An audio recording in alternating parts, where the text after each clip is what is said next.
So we're doing loads of things at Disney that I think are really relevant at this time and place. In terms of women, we're really trying to support the roles of women in our films. So obviously with Star Wars The Force Awakens, we had a woman lead role, which is brilliant. When it comes to our Marvel characters, we've got female storylines coming out.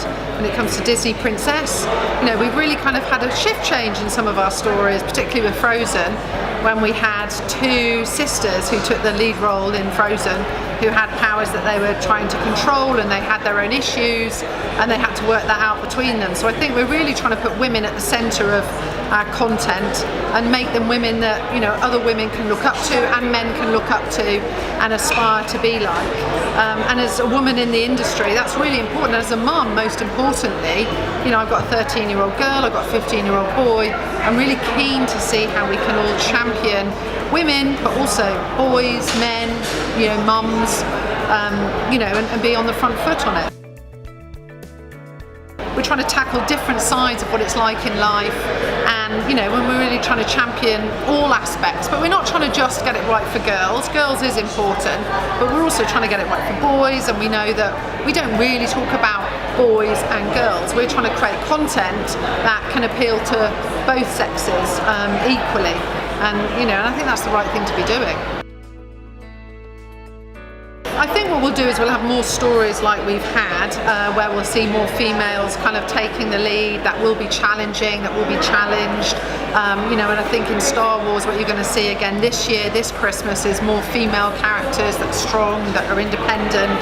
So we're definitely going to create more content and products that really support women and men, but of all genders. So I don't think we're necessarily going after a core or a niche area. We're just trying to do things that's really relevant to what audiences want, that will appeal really to everyone.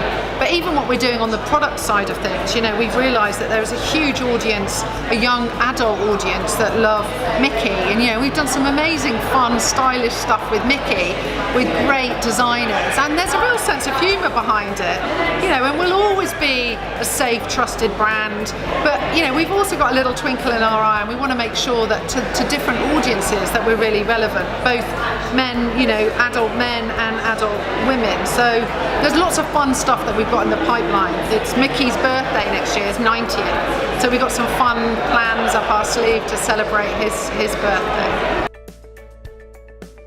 Well, I think we don't really take too much notice of that. What we're trying to do is just create great content that people can read different things into it, depending on what they want to read into it. That's what a story's about. It's not the same story for everyone. Some people will see certain things in it and others will see other things in it.